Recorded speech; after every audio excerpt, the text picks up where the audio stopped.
There is a saying that heroes are only as strong as their villains, and when it comes to villains, there are plenty of them in video games where they come in all shapes and sizes. But there is one aspect which I believe is not being discussed enough, which is how they became villains in the first place, as monsters are not often born, they are created. I believe that some of the best examples of this topic can be found in Far Cry 5, which does a phenomenal job at portraying a dysfunctional family whom bonded through each individual's trauma. But instead of coming to terms and working on the trauma, they instead forced their trauma on others. They are all broken people who became monsters. This video will analyze all 4 seed siblings, how the trauma of each seed sibling affected them and how they became such monsters. This video will include major spoilers from the game, so be warned. And as John would say, let's begin! John Seed is the family's recruiter and lawyer, tasked with converting people to the cult by any means necessary. He makes a great first impression as this sleazy but charismatic salesman who is coming to get you. We are all sinners. Every one of us. You, me. Even the Father knows deeply of sin. It's a poison that clouds our minds. That freedom from sin can come from the power of just one word. Yes!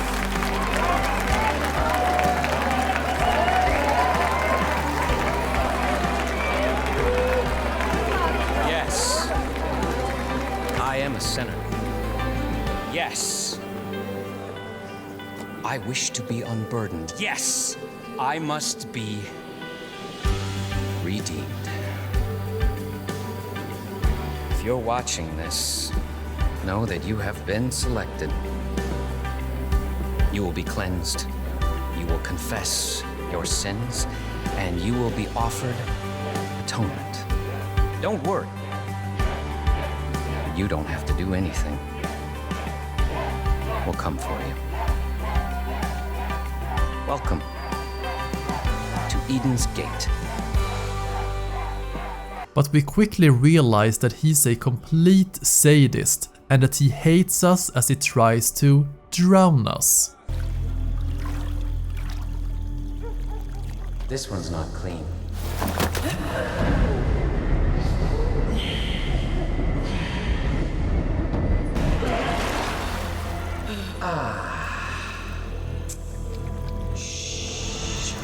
The origins of this behavior are later explained after he catches us to force us to confess our sins, where he talks more about his childhood and how he became what he is.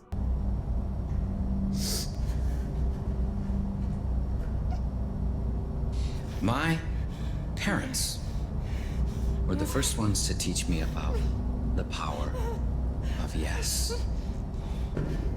One night, they took me into the kitchen and they threw me on the ground. And I experienced pain after pain after pain after pain. And when I didn't think I could take any more,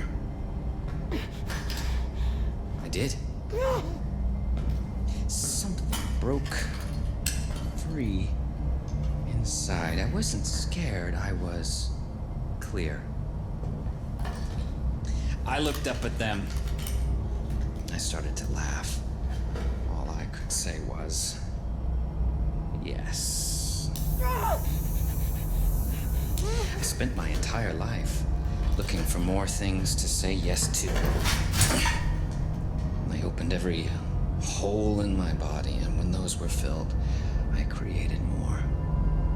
It's interesting how he started to associate pain and suffering with pleasure, as he mentioned that he wanted to say yes to more and more things as long as there was punishment in it, and he felt good about it.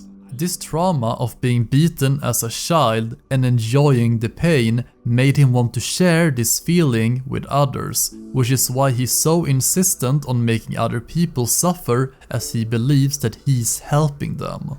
The most apparent examples you see of him enjoying himself as he's inflicting pain on others, as if it's the most incredible thing in the world, is during the kidnapping scene and when he punishes Nick Rye. So who wants to go first? Yes! Yes! You're not gonna regret this. I promise.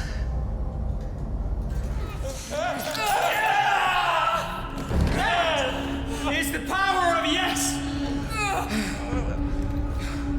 The power to take away your sins! The power to set you free.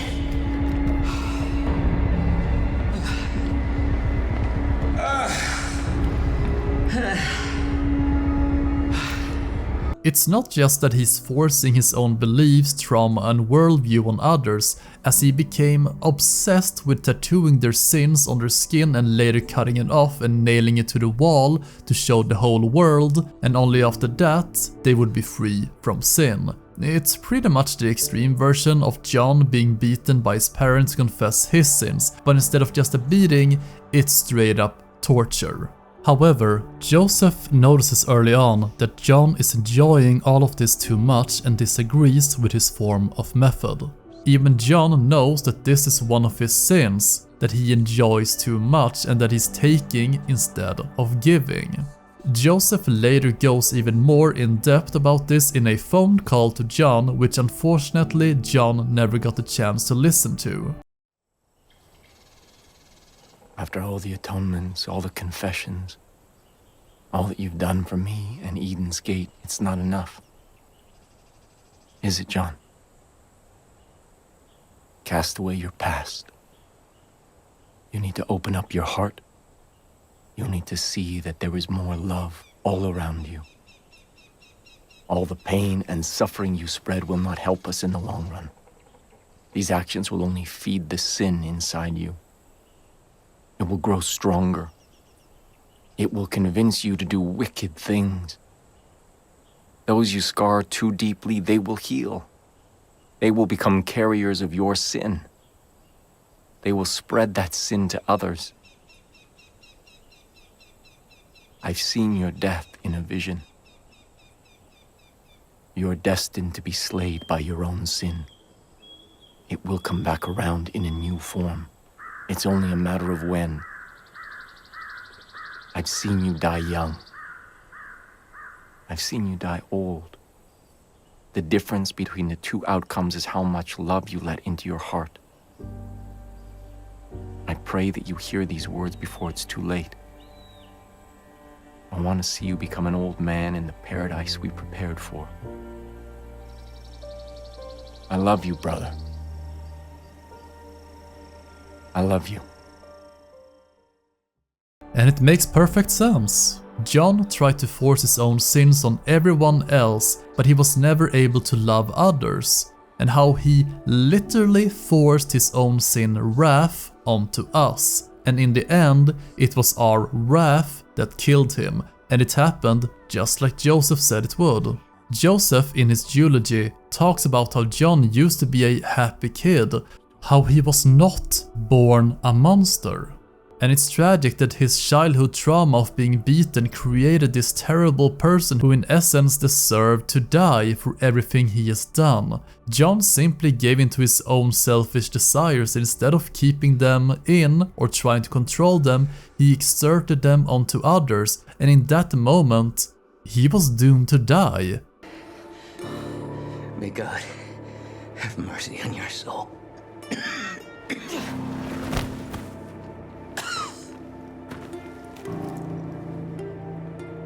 We should now look towards the eastern region where angels reside, but this one is by no means an angel and is more akin to a devil.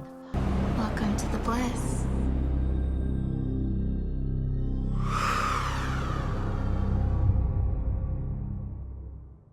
Faith is the cult's chemist who is the most knowledgeable about the bliss, a drug which the cult uses to manipulate and brainwash people into the cult.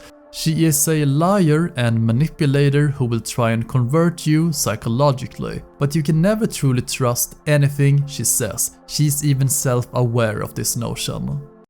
I know you've heard stories about me, that I'm a liar, a manipulator, that I poison people's minds. Well,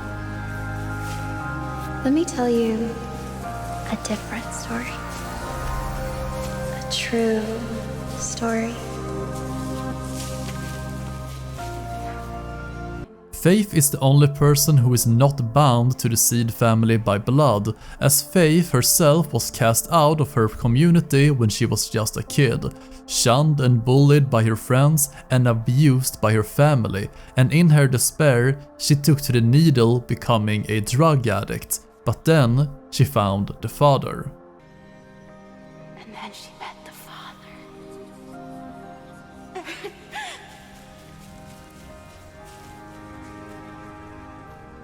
He gave her hope and confidence.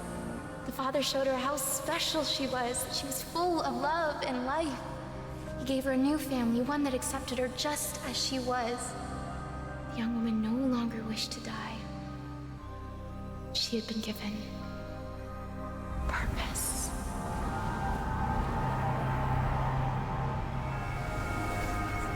The irony is that she swapped one substance abuse with another, as she is the most loyal Seed member to Joseph's vision, and she is always using the bliss, which she sees as her Garden of Eden. And she wants to share this feeling of bliss with everyone else, and just like John, she forces her trauma and addictions on others, namely with the bliss, so that they can get the same feeling as she always has, and once they are inside of the bliss, they can't get out. Seeing as her community, her friends and family abandoned her and treated her like trash, she wants to have a community and family that loves her, and all of this is in a world where no one can hurt them and they can all live in the bliss peacefully forever. Which is why she is forcing people into it. It's for their own good. She consistently portrays herself as a victim, how it was never her fault, other people made her do it. She never takes on any personal responsibility for her own actions, and she sees no error in forcing the bliss upon other people, yet becomes filled with rage whenever we try and free people from the bliss. I've been reasonable, I've been fair, but you were just so selfish. You forced someone to leave that didn't want to go. Your sheriff kept you from walking the path, but now he understands its purpose, and he'll join our family in Eden. And if you try to stop him,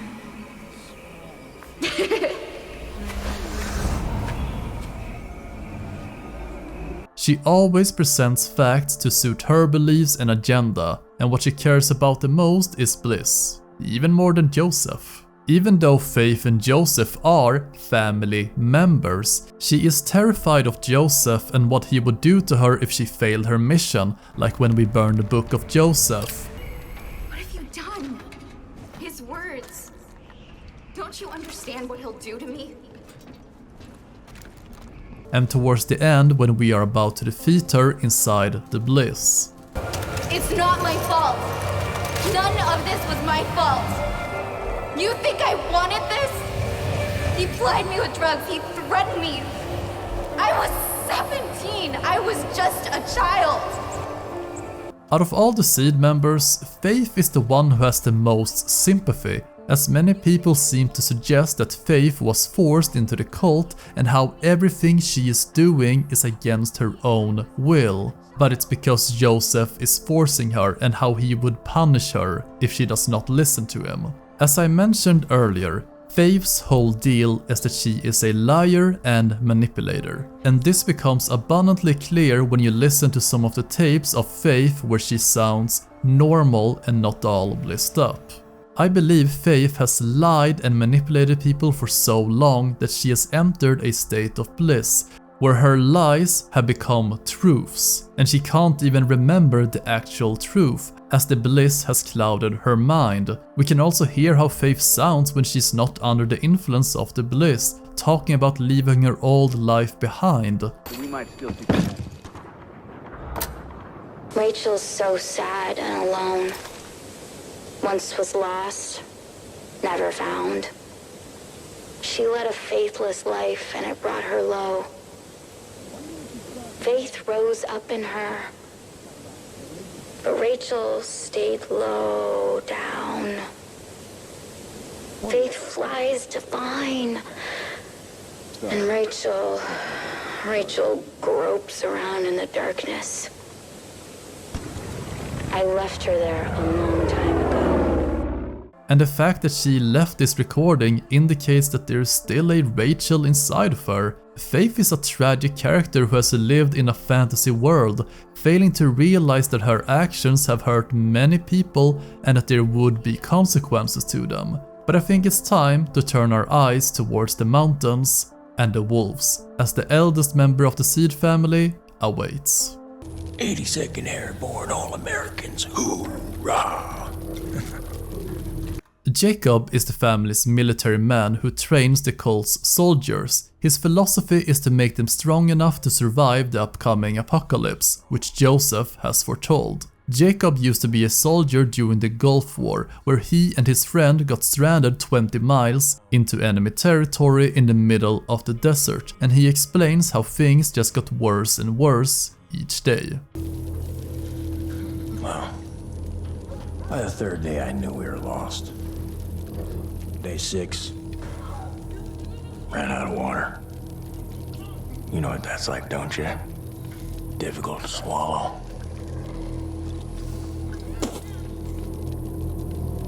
On the 7th day, Miller's legs started going all wonky. Did you know your brain starts to eat your muscles in order to survive? That's why you're so goddamn skinny. And by the 8th day, the wolves were closing in. And I looked at Miller and I could tell we were as good as dead. And I accepted that. And in that acceptance came clarity. You see, I wasn't just looking at Miller. I was looking at an opportunity. It wasn't something I wanted. It was something that I had to do. It was my test. You see, Miller's sacrifice wasn't about me walking out of that desert. It was about bringing me here. The weak have their purpose. You'll understand that soon enough. Jacob's trauma and PTSD are probably the most normal out of the Seed family, as many army veterans suffer from either mental or physical issues and are not getting the support they need from the government and their community. Just like the other Seed members, he forces his sins and trauma on you in the way of sacrifice. He wants you to sacrifice something just like he did, which comes to fruition after he manages to condition you into killing one of your allies, who becomes the sacrifice. You can understand why Jacob behaves the way he does, as he has told himself that eating the other person was a necessity to survive, how he was weak and that the weak must be cold. Still, he probably harbors a lot of guilt from it, as it's mentioned that he has a lot of PTSD after coming back from the war. The demons that he brought home from the war consumed him. He thought he was a weapon without a purpose. So he made the whole experience his whole philosophy. Only the strong will survive while the weaker becomes cold. He developed this nihilistic and Darwinian view of humanity and how calling the weak is something good. This worldview even goes as far to treat his subordinates like a hierarchy of wolves, as we see him being the alpha that everyone obeys, the beta, who looks down when Jacob is around and listens to all of his commands, and then the ones below him. Everything around him permeates this philosophy. Unlike the other two seed members, Jacob does not believe in everything Joseph says, but he believes that the world is coming to an end. Jacob is a tragic character as he was never able to recover after the war, and it's just common for war veterans to no longer fit into society after what they have done or seen. He wanted to leave a legacy behind him that he had helped humanity or saved it, but it was always just an excuse for his own trauma to never fully be explored. And lastly, let's talk about the person who, instead of helping John, Faith and Jacob with their own traumas, instead he encouraged them to use their traumas for the cult. And lastly, we should probably talk about the leader, the person who started all of this and roped his siblings into this and told them what to do. It's time to meet the father. Something is coming. You can feel it, can you? We are creeping toward the edge. And there will be a reckoning. Joseph Seed, or the father, is the leader of the cult. He created it from scratch and is the main reason why the cult has committed all of these horrible acts throughout Hope County. He is also responsible for his siblings' actions because instead of helping them deal with their trauma, he allowed them to go unchecked and encouraged their behavior to be exploited for the cult. However, Joseph was not always like this. He used to be an ordinary guy with a wife and child. If we compare how he speaks in the game to a flashback where he calls his wife to check in on her, we can hear how normal he once sounded. It's as if he became a broken man after the incident, because unbeknownst to him, she had been in a car crash and died from her injuries. Sorry, I can't come to the phone right now. I'm busy growing our little sprout. So leave me a message. God bless. Hey baby, it's me. I'm just calling to make sure you got the stairs okay. I worry a little. I just have a good time tonight, okay? And it'll be great to see Sarah, and I know you guys have a lot to catch up on. And I am going to, I got a plan and a project for tonight. I'm gonna build the crib while you're gone. So you have a good time and enjoy the chat and enjoy dinner, and when you get back there will be a surprise waiting for you. No, it's gonna be good, I promise. Miss you already. Bye. During the Jacob section, Joseph comes to us and discusses the importance of sacrifice, revealing how he became who he is. It was the first time he heard the voice of God, who gave him a vision of how the world is going to end. I heard God's plan for me. So I took my fingers and I put them on that little plastic tube that was taped to her angelic face, and I pinched it shut.